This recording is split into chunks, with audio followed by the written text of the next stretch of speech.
bienvenidos, bienvenidas, amables oyentes. Qué grato es estar con ustedes día a día conversando la palabra de Dios. Me acompaña en esta oportunidad el pastor Josué Espinosa Enríquez. Interesante su nombre, pastor. Tiene apellidos de patriotas, voy a decir así. Camilo Enrique por allí. Bienvenido, pastor. Muchas gracias por la invitación otra vez, hermano Raúl. Y saludamos con cariño a todos los oyentes, a todos nuestros hermanos que nos siguen y que quieren seguir aprendiendo cada día más acerca de la palabra de Dios. Usted está trabajando en Santiago, ¿verdad? En un área sur que se llama de Santiago, la sección metropolitana o región metropolitana, la área sur, ¿verdad?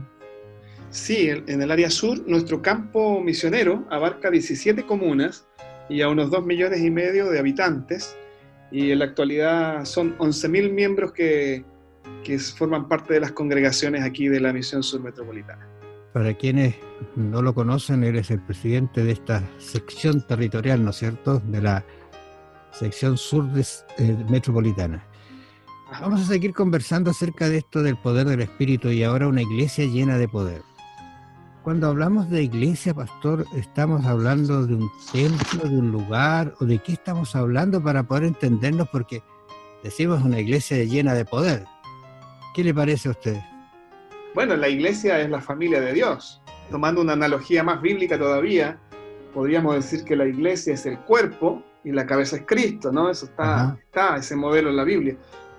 También está presentada la iglesia como la novia o la esposa de Cristo, dependiendo de qué momento, ¿no es cierto?, del plan de salvación y de la historia nos estemos refiriendo. Pero la iglesia finalmente es una familia, es la familia del Señor.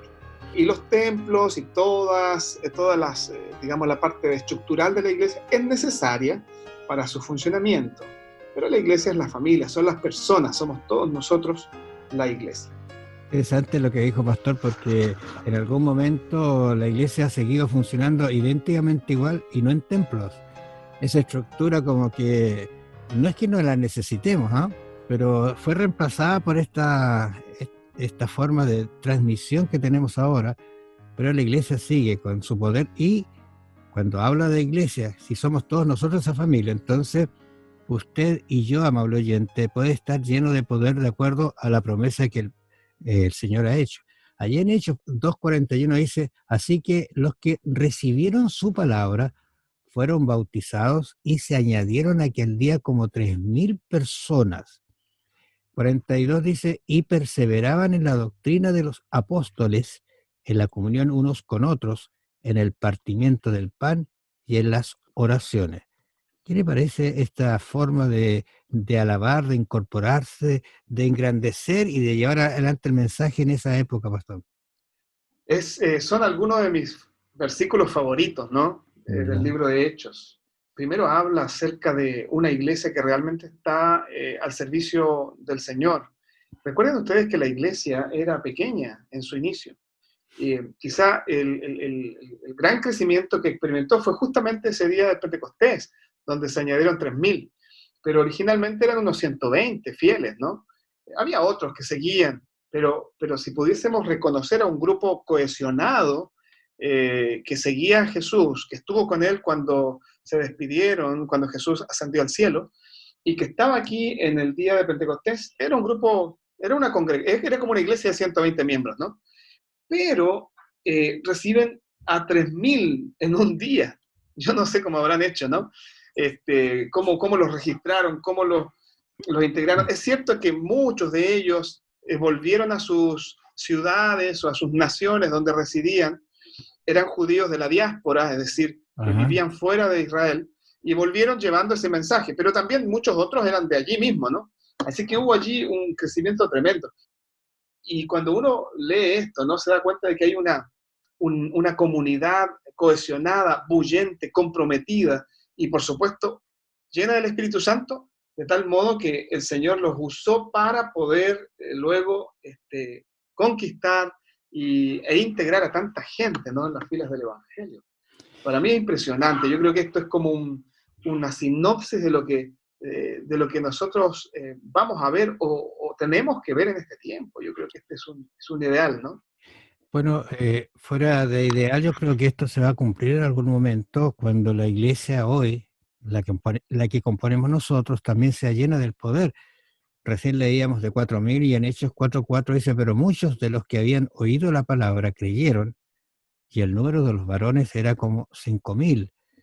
O sea, estamos hablando que es una iglesia que crece exponencialmente, no estamos hablando que se duplicó, fue mucho más. Y cuando usted habla de 120, 120 es hoy día catalogada como una iglesia pequeña, 120. Bueno, pueden haber menos, pero note usted cómo ha crecido la iglesia, pero ¿por qué estaba creciendo? Esa quizás es la pregunta que uno debería responderse. ¿Qué le parece, pastor?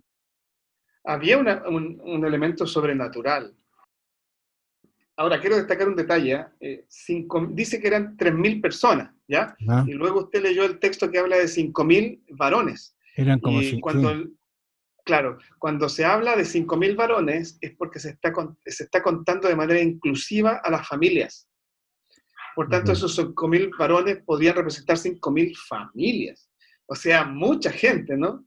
Mucha Exactamente. gente. Y resulta que esto es sobrenatural, es totalmente sobrenatural, porque entendamos nosotros de que estas personas no tenían una gran preparación, la mayoría de ellas, no eran políticos de influencia, no eran empresarios de renombre, eran gente muy común. Y cuando ellos hablan, testifican, la gente queda impresionada, impactada. Eso es la obra del Espíritu Santo. El Espíritu Santo es el que realmente sensibiliza el corazón, atrae a las personas, las convence de pecado, de justicia, de juicio, y hace que la verdad realmente haga eco en ellos. Así que vemos aquí que el Espíritu Santo se está moviendo con fuerza por medio de una iglesia viva, ¿no? En las manos de Dios. Yo creo que estamos en un momento complejo, no solo de la iglesia, sino del mundo y de la ciudad y del país. Pero el Señor está obrando. Estaba viendo yo algunas reuniones que se están haciendo en el cual la gente está respondiendo, y no creo que sea porque el orador es bueno, aunque es muy bueno, lo voy a decir, pero yo creo que el Espíritu Santo está tocando los corazones de las personas como lo hizo en esa época. ¿Por qué no estar con una iglesia llena de poder ahora, si la promesa no era para ellos, sino para todos, inclusive nosotros en este tiempo? Incluso aquí en Hechos 5:14 me impresiona porque dice, y los que creían en el Señor aumentaban más. Gran número así de hombres como de mujeres. Fíjense ese detalle. Ahora agrega hombres y mujeres. Hechos está haciendo un relato maravilloso del crecimiento de la iglesia realmente. Es decir, el Espíritu Santo puede llevar primero a las personas a su mayor potencial, como personas, como hijos de Dios. Pero más que eso, el Espíritu Santo puede llevarnos a hacer aquello que nunca haríamos nosotros naturalmente, aún con toda nuestra capacidad, ¿ya? Hay una cita que me encanta de la señora Elena G. de White, donde ella dice que no tiene límite la utilidad de aquel, ¿no?, que dejando su yo a un lado, se entrega a la obra o a la acción del Espíritu Santo.